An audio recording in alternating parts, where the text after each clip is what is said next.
So in this set of lectures, I want to talk about some of the new technologies that have come along that have enabled us to start to manipulate genes and test some ideas about memory at a really specific level. So this manipulation of genes is called transgenics, and it's given us some incredible tools. For example, the rainbow mouse, which we've met before, where the cells are all fluorescing in different colours. So what I want to do is to just walk you through a little bit of the basic genetics. So you don't need to memorize this or anything, but it helps to have some basic understanding of how this all works to be able to make sense of some of the papers, because otherwise they seem amazingly dense. So what I'm going to do in this lecture is tell you about some of the basics of how you manipulate genes, and then in later lectures we're going to look at how people have been using that to look at memory. So this is the structure of a gene here. So you know that genes are made of long strands of DNA, and the genes that we're used to thinking about are the genes that encode for proteins. And each gene that ultimately makes a protein that goes and does something in the cell is regulated by all sorts of other things. It may be regulated by other genes, it may be regulated by proteins, and so on. So each gene comes with a whole package of other associated modulators. That's why not every cell in your body is expressing every protein all of the time. It's how your eye cells know not to make bone and all of that kind of stuff. So this is a schematic of a gene, and you can see that there's a bit in the middle, the open reading frame. That's the part that's actually going to get turned into protein. But there's some things at the beginning and the end that control whether or not that gene is going to be making proteins. So those are called regulatory sequences. So the part that codes for the protein is in the middle, and then the regulatory sequences are at either side of it. And in particular, we're going to be looking at promoters. A promoter is a segment of DNA that switches its adjacent gene on. And the nice thing about promoters is that they are often cell type specific. So you'll only have a promoter for bone genes active in bone cells, for example. So promoters let us get a little bit of control over what genes are active, and that's been incredibly useful. So the DNA has to get turned into, or at least the code in the DNA has to get used to build a protein, and there are two steps by which that happens: transcription and translation. So transcription involves rewriting the DNA code into what's called messenger RNA. So RNA is like DNA, except it's just single-stranded, and the messenger RNA is little short segments of DNA which get constructed based on the DNA sequence, and then they go off into the cell and they regulate the production of protein. So messenger RNA you can see here. And then the introns, so the gene has sections that are going to code for protein, which are called exons, and then other sections in between called introns, which don't add to the protein code. So during this process of transcription, the introns in the gene will be removed, and then the exons that have been spliced together will contain the code for the protein.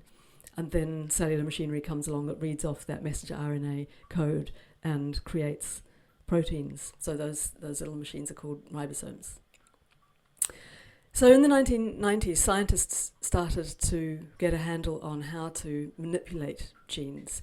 And the first thing that they did was to figure out how to knock out a gene, so make it non-functional or cut it out entirely. And then not long after that, they started to knock genes in, so add genes, or replace genes, so take one out and replace it with a different one. So that's the sort of basics of all of the transgenics. It's basically just taking genes in and out. Now the interesting thing about the technology is that the gene that you add might not be from that species, it might be from a different species, and so give new functionality to cells that they never would have normally had. And this has been a really amazing technology that I'll tell you about in a minute. Nearly all of our transgenic technology takes place in mice. This is for various reasons, including the fact that they have quite short lifespans, so it's possible to get lots and lots of generations, and it's relatively easy to manipulate the embryonic stem cells, so the cells that are going to turn into mice eventually. So how do you get genes into and out of mice? So here's a little summary of the basic procedures. So the gene is made in the lab. We now know the sequences for lots and lots of genes. We've been able to kind of decode the book of life, as it were.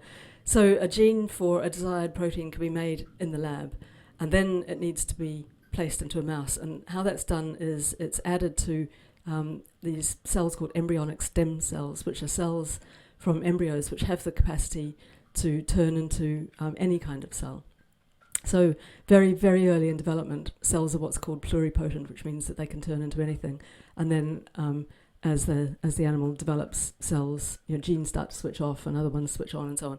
And then cells become more and more specific for their functions, the adult functions that they're going to have. So embryonic stem cells have the capacity to turn into entire animals. So if you can get the genes into some of these cells and then implant those into a pregnant mother, then that embryo will turn into a mouse that has those genes expressed in every cell. So the basic steps in the sequence are: you make your gene, you infect embryonic stem cells with it, you find the cells that have taken up the gene and incorporated it into the DNA. You implant those you actually inject them with a glass electrode into a blastocyst, which is a fertilized ovum which is starting to turn into a fetus. Then implant that blastocyst into what's called a pseudo-pregnant mouse, so a mouse that's been chemically tricked into thinking it's pregnant, so it's got all of the right hormonal changes. So that will result in a litter of mice that have varying expressions of the genes of interest, and you select the ones that are contain the genes that you want, and then you breed from them, and then you have your mouse line. So something that I mentioned before that we're going to be looking at in a bit more detail is promoters, because these, as I mentioned, are the sequences of DNA that let us get control of genes. And there are some promoters that have been particularly important in neuroscience. They're specific to the genes. So, for example, the promoter for the NMDA receptor will control whether a particular cell produces NMDA receptors. So if you can switch that promoter on and off, you can control the expression of the NMDA gene. So scientists are trying to compile a big library of promoters. We're trying to find which promoters are active only in certain cells. So, for example, which cells are only active in CA1 cells in the hippocampus, which are only active in cells that have NMDA receptors, and so on, so that we can develop the method to mess with only the cells of interest and not other ones. So some of the promoters that have been particularly useful are the calcium calmodulin dependent protein kinase 2, alpha CAMK2. So you might remember when we talked about LTP, and I mentioned that when the NMDA receptor opens and calcium flows in, things happen. And one of the things that happens is that this kinase, which is an enzyme, gets activated and will then go and organize the things that have to happen to make LTP, put the receptors in the membrane and so on. So excitatory neurons in the central nervous system tend to be expressing this protein, and so the promoter for that is a good way of targeting a gene to excitatory neurons. Similarly, choline acetyltransferase, this is active in cells that make acetylcholine, which is a widespread neurotransmitter, and I've mentioned it before in the context of Alzheimer's disease and the medial septal talking to the hippocampus. So with, the promoter for choline acetyltransferase lets you alter cells that produce acetylcholine, for example, so you can switch them on and off. And tyrosine hydroxylase, similarly, is specific to cells that make dopamine. So it's a good way of getting control of dopaminergic neurons. So normally, as well as the functional gene that you're trying to alter, you want to be able to see which cells did actually express that gene. So typically also you would add what's called a reporter gene. And a reporter gene gives that cell some property that makes it visible to neuroscientists. So for example, the gene for green fluorescent protein, which is a protein made by jellyfish, it glows green if you shine light on it. So these fluorescent animals that make beaches in the tropics beautiful at night. So that's a green fluorescent protein. So if you put that protein into mammalian neurons, then they will glow green when you shine fluorescent light on them.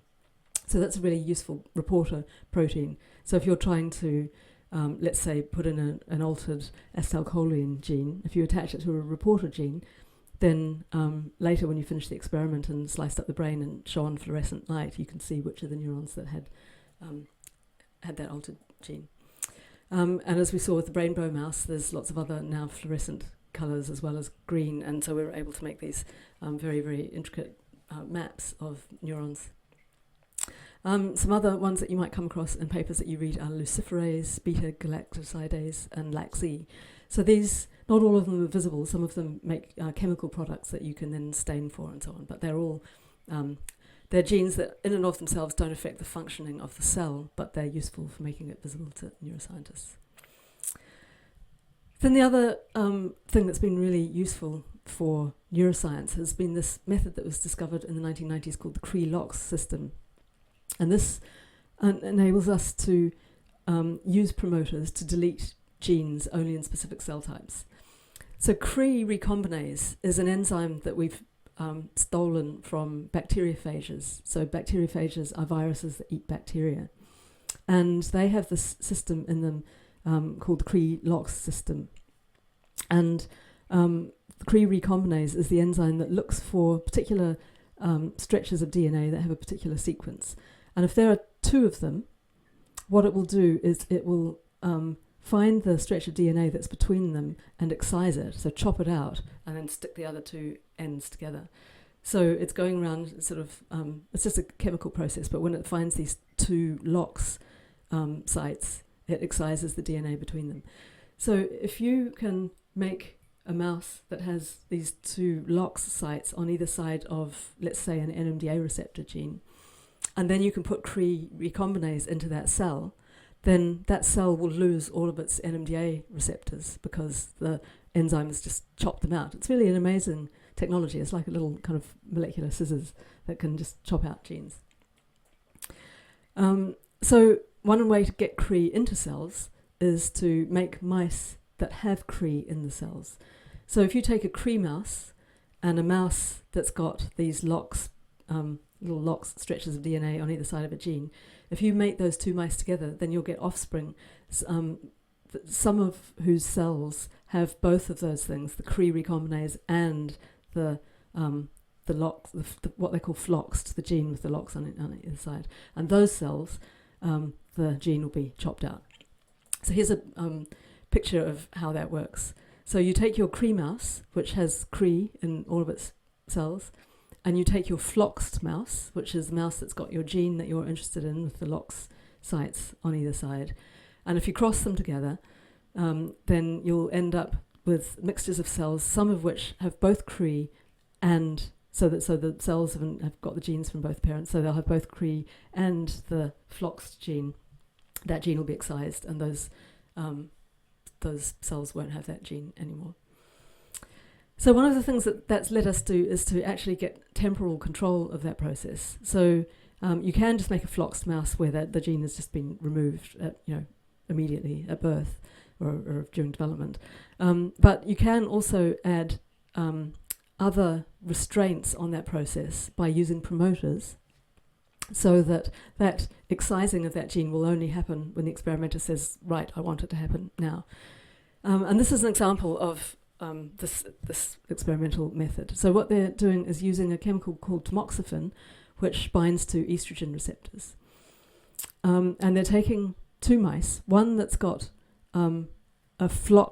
one that's a floxed mouse, so it's got a gene of interest with a LOX P site on either side, and a Cree mouse, which is under the control of an estrogen receptor promoter. So what that means is that Cree recombinase, the protein, will only be made in the cells that have that promoter active, so in estrogen receptor cells, so for example ovary cells or something like that. So if you cross those mice, then you'll end up with mice that have both the floxed gene and the Cree recombinase gene that will only be switched on if you activate the promoter. So it's not switched on normally, But if you inject tamoxifen, which binds to the estrogen receptor and activates it, then suddenly the Cre recombinase will become active, chop out your gene. So that means that you can chop out your gene on, let's say, the day that you want the animal to learn something, or the day after it learns something, or something like that. So you can get control very precisely in time over that gene. So it's an incredibly useful technology. So I've talked about making mice, but another way to get genes into mice is to use nature's own genetic engineering technology, which is viruses. So viruses are little stretches of DNA or RNA whose job is to worm their way into cells and to hijack that cell's genetic machinery and turn it to making more virus. That's basically what viruses do.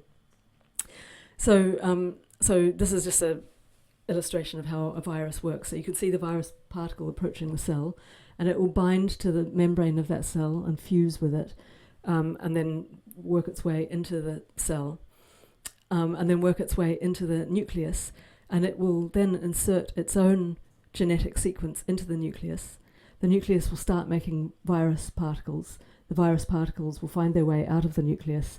They'll be packaged up by the cellular machinery, which has also been controlled by the virus, and then spat out multiple copies.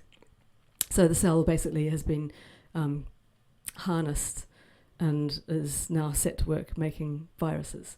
So that's basically how viruses work. And it's possible, if you take your virus and add some other genes to it, to get that virus to convince the cell to make not only the virus copies, but also the gene that you're interested in.